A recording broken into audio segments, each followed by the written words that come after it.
लालची सास की कहानी। रेखा जी अभी अभी अपने पति मुकुल जी के लिए कॉफ़ी बनाकर किचन से निकली ही थी कि सामने से लता को आता देखकर उनका पारा चढ़ गया। रेखा जी, जब सारा काम हमें ही करना है तो तुम्हारा क्या काम है? यहाँ तुम्हें पता नहीं है कि हमें सुबह उठते ही कॉफ़ी पीने की आदत है? लता: माँ जी, मैं आ रही थी लेकिन रवि को जल्दी ऑफिस जाना था, उनके कपड़े प्रेस करने में टाइम लग गया। रेखा जी: बस हर बात में बहाना पहले ही तैयार रहता है। लता को शादी करके आया भी केवल 4 ही महीने हुए थे। यहाँ आकर उसे ऐसे लगने लगा था जैसे किसी जेल में आ गई है। उसे कहीं जाना हो तो परमिशन लेनी पड़ती थी, कोई गलती हो जाए तो पनिशमेंट मिलता था। सास ससुर और पति तीनों ही एक सुर में उसका विरोध करते थे। कभी कभी तो मन करता था कि यहाँ से भागकर अपने पापा के घर चली जाए, लेकिन पापा हार्ट पेशेंट है, यह सब उन्हें पता लग गया तो न जाने क्या अनर्थ हो जाएगा। यही सोचकर सब बर्दाश्त करती रहती थी। लता ने जल्दी जल्दी सबके लिए नाश्ता बनाया। उसके बाद रवि को टिफ़िन पैक करके दे ही रही थी, तभी रवि ने आवाज़ दी। रवि: लता, क्या कर रही हो? इतना टाइम नहीं है मेरे पास। कार चला के नहीं जाना? पर मेट्रो में कितना समय लगता है तुम्हें पता है ना? जरा सा लेट पहुंचो तो ऑफिस में सुनना पड़ता है। रवि की एक बात इस बात की ओर इशारा करता था कि उसके पिता ने कार नहीं दी थी, लेकिन वह अब सब सुन लेती है। पिता को कैसे बताएं कि जिन्हें आपने उसका जीवन साथी चुना था वह पैसे का लालची है।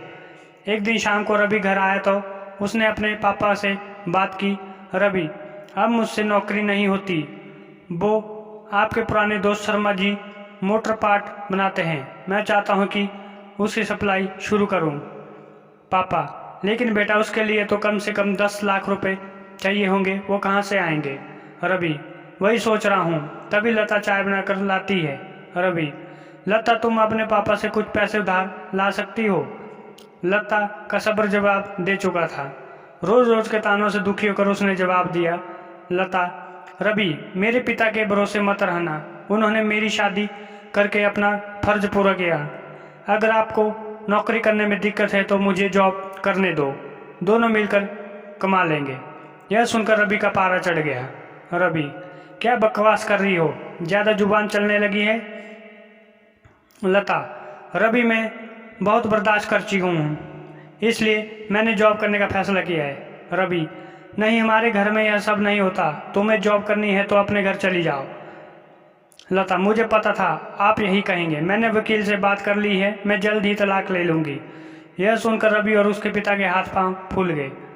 तभी रेखा जी वहाँ पर आ गई। रेखा जी: देख लिया बहू को, सिर पर चढ़ाने का नतीजा, निकाल दे इसको घर से बाहर। लता: ठीक है, मैं पुलिस को फ़ोन कर देती हूँ, आप मेरा सारा सामान और दहेज वापस कर दीजिए, साथ ही हर महीने अपने पति की कमाई का आधा हिस्सा मैं कोर्ट से ले लूँगी। इस मकान में भी मेरा हिस्सा है, आधा मकान मेरे नाम कर दीजिए। रेखा जी: सुनो, ये क्या कर रही है?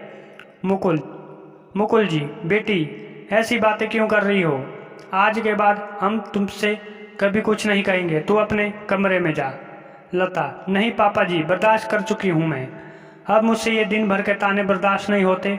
आप लोग इतने लालची होंगे ये मैंने कभी सपने में नहीं सोचा था। रेखा जी: इसके बाप को फोन करके बुलाइए, इसके मुंह लगने से अच्छा है उनसे डायरेक्ट बात करते हैं। लता: माँ जी, मेरे पिता हार्ट पेशेंट है, अगर इस बात को सुनकर उन्हें कुछ हो गया तो इसके जिम्मेवार आप लोग होंगे। रवि: ये तुम्हें क्या हो गया है? आज से पहले तो तुम्हें कभी ऐसी बात नहीं की। लता: मैं आज तक आपके और मम्मी पापा जी के हर ताने को बर्दाश्त करती रही। 20 लाख रुपए मेरे पापा ने शादी में खर्च किए, फिर भी आपको कार चाहिए, बिजनेस करने के लिए पैसा चाहिए। लता ने उसी समय अपना सारा सामान पैक किया और घर छोड़ने दिया। जाने से पहले उसने अपने सासुर और पति को कहा, लता, अगर मेरे पापा को आपने कुछ बताया तो मैं आपको अरेस्ट करा दूंगी, तलाक का नोटिस आपको मिल जाएगा, चुपचाप साइन कर देना। लता वहाँ से निकलकर अपनी एक सहेली के फ्लैट में पहुँच गई। एक दिन पहले उसने उसे हक के साथ अपना आत्मसम्मान बचाने के लिए समझाया था। लता, कोमल मैं तो आ गई हूँ, लेकिन अब आगे क्या होगा? कोमल, चिंता मत कर, मैंने बात कर ली है, मेरे ऑफिस में जगह खाली है, कल से तू जॉब करेगी और मेरे साथ ही रहेगी। 1 महीने तक जॉब करने के बाद लता एक दिन अपने घर जाती है और पिताजी को सारी बात बताती है।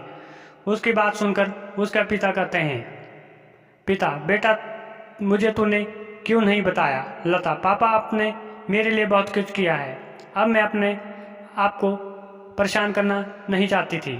पिता, बेटी मैं इतना कमज़ोर नहीं हूँ, तू चिंता मत कर, घर आ जा।